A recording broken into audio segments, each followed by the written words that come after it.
सदन से लेकर सड़क तक हो रहे हंगामे के बीच आखिरकार एक बार फिर उपराष्ट्रपति धनखड़ के इस्तीफे के मामले ने मोदी सरकार की नींव हिलाकर रख दी है। जी हां, आपको बता दें कि इधर सदन में ऑपरेशन सिंदूर पर सरकार को विपक्ष ने घेरा हुआ है और उधर धनखड़ के इस्तीफे को लेकर बड़ा खुलासा हुआ है, जिसने सरकार को अब बुरा फंसा कर रख दिया है। नमस्कार, आप देखना शुरू कर चुके हैं 4 PM न्यूज नेटवर्क और मैं हूं आपके साथ प्रगति ठाकुर।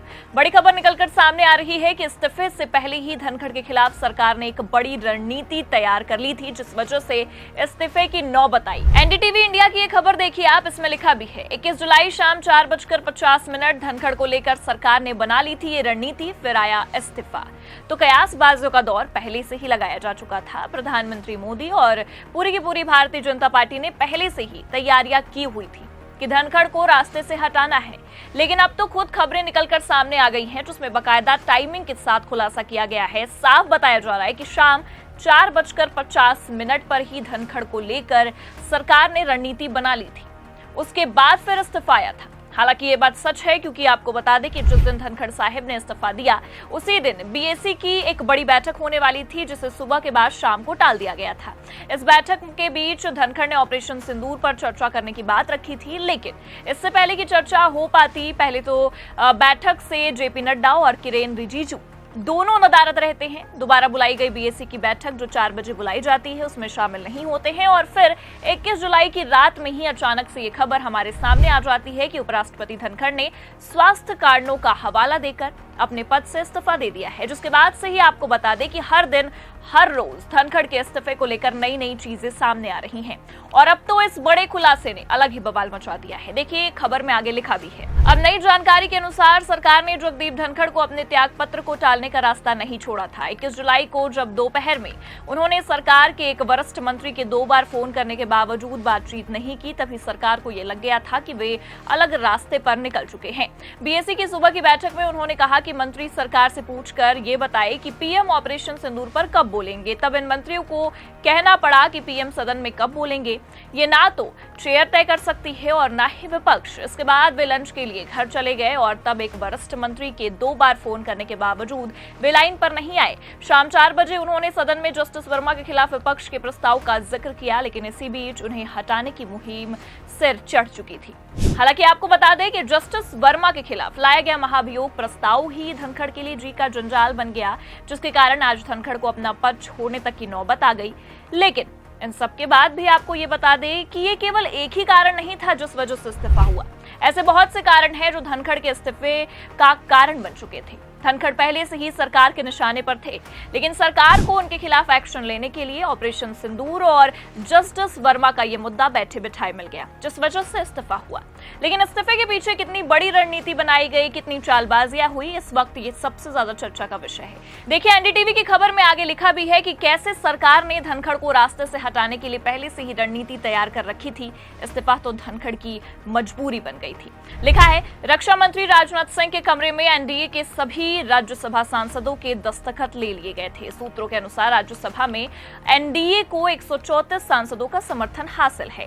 सरकार ने यह सुनिश्चित किया कि धनखड़ को हटाने के प्रस्ताव को अगले दिन के लिए ना टाला जाए, इसलिए कानून मंत्री अर्जुन राम मेघवाल को एनडीए के सांसदों के दस्तखत वाले इस प्रस्ताव को बंद लिफाफे में दिया गया और वे सभापति के चैम्बर में जाकर बैठ गए। कोशिश ये थी कि 5 बजे से पहले ये प्रस्ताव दे दिया जाए ताकि मामला अगले दिन के लिए ना टले। सूत्रों के अनुसार 4:50 पर यानी कि 5 बजने में 10 मिनट पहले ही ये सील बंद लिफाफा राज्यसभा सचिवालय को सौंप दिया गया। तो खबर देखकर ये साफ समझ में आ गया कि 5 बजे से पहले ही यानी कि 4:50 पर ही धनखड़ को हटाने के प्रस्ताव राजनाथ सिंह के कमरे में तैयार हो चुके थे। 134 एनडीए सांसदों ने धनखड़ को हटाने के लिए जो प्रस्ताव तैयार किया गया था उस पर दस्तखत कर लिया था, जिसे खुद कानून मंत्री अर्जुन राम मेघवाल ने बंद लिफाफे में सभापति के चैम्बर तक पहुंचाया। और सबसे बड़ी बात तो ये थी कि 4:50 पर ही ये लिफाफा राज्यसभा सचिवालय को सौंप दिया गया था, जिससे ये साफ समझ में आ रहा है कि अचानक से 21 जुलाई की रात इस्तीफा देना धनखड़ के लिए जरूरी नहीं बल्कि उनकी मजबूरी बन गया था। वरना बीजेपी वालों ने तो उन्हें बेइज्जत करके हटाने का पूरा प्लान तैयार कर लिया था। हालांकि वो बात अलग है कि सरकारी सूत्र अभी भी ये बताने के लिए तैयार नहीं है कि इस सील बंद लिफाफे में वो प्रस्ताव क्या था जिस पर सभी एनडीए राज्यसभा सांसदों के दस्तखत कराए गए थे। लेकिन आपको बता दें कि एनडीटीवी इंडिया की इस रिपोर्ट के मुताबिक ये पुख्ता जानकारी मिली है कि इसमें जगदीप धनखड़ को हटाने का ही प्रस्ताव था, जिसके बारे में उसी रात को सभी सांसदों को वरिष्ठ मंत्रियों ने 10-10 सांसदों के ग्रुप में ब्रीफ किया। बल्कि मंत्रियों की ओर से सांसदों को यहां तक ये प्रस्ताव दिया गया था कि अगर वो चाहे तो अपने दस्तखत वापस ले सकते हैं। हालांकि इसकी जरूरत नहीं पड़ी क्योंकि तब तक धनखड़ साहिब ने राष्ट्रपति को अपना इस्तीफा सौंप दिया था। और सबसे बड़ी बात यह है कि धनखड़ का इस्तीफा देना अब तक एक मिस्ट्री बना हुआ है, क्योंकि ये खुलासे भले से निकलकर सामने आ रहे हैं, तमाम तरह की रिपोर्ट बड़े बड़े खुलासे कर रही है, लेकिन ना तो अब तक पूर्व उपराष्ट्रपति धनखड़ ने इस मामले पर कुछ बताया है, अपने इस्तीफे को लेकर कुछ चर्चा की है, और ना ही सरकार की तरफ से कुछ कहा गया है। लेकिन इतना तो साफ है कि इस मामले में जितना बताया जा रहा है उससे कई ज्यादा अब तक छिपाया गया है, और जो ये साफ दिखा रहा है कि इस मामले में दाल में कुछ काला नहीं बल्कि पूरी दाल ही काली है। हालांकि इतना तो पक्का है कि अगर धनखड़ ने इस्तीफा नहीं दिया होता तो उन्हें खुद सरकार प्रस्ताव लाकर रफा दफा कर देती, उनके पद से उन्हें बेइज्जत करके हटाती, जो कि अपने आप में बहुत बड़ी बात थी, क्योंकि 134 सांसदों ने उनके खिलाफ लाए गए प्रस्ताव पर दस्तखत कर लिया था।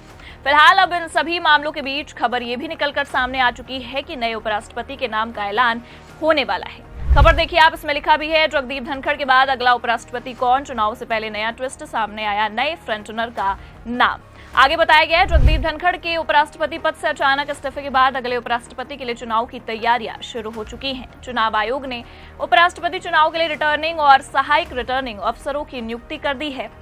अब कुछ ही दिनों बाद चुनाव की तारीखों का भी ऐलान हो सकता है। अगले उपराष्ट्रपति की दौड़ में पूर्व कृषि मंत्री और वरिष्ठ बीजेपी नेता नरेंद्र सिंह तोमर का नाम भी फ्रंटनर के रूप में देखा जा रहा है, जिससे ये सियासी गलियारों में चर्चा का बाजार गर्म हो चुका है। हालांकि अब ये देखना होगा कि किसके नाम पर मुहर लगती है, क्योंकि इस रेस में कई नाम शामिल हैं। लेकिन इसी बीच कई नामों की चर्चा जो तेज हो गई है, उसमें ये देखना होगा कि बीजेपी और एनडीए वाले किस नाम पर मुहर लगाते हैं। लेकिन फिलहाल इस्तीफे को लेकर जो खुलासे हुए हैं उसने बवाल काट कर रखा है। ऐसे में आप क्या सोचते हैं, इस्तीफे की असली वजह क्या थी? क्या पहले से ही सरकार ने रणनीति तैयार कर ली थी? क्या जो खुलासा एनडीटीवी ने किया है वो अपने आप में एक सच बात है? अपनी राय कमेंट करके जरूर बताइए। खबर आपको कैसी लगी, लाइक और शेयर जरूर करें। चैनल पर अगर नए हैं तो सब्सक्राइब और ज्वाइन करना ना भूलें। देखते रहिए 4PM न्यूज नेटवर्क। नमस्कार।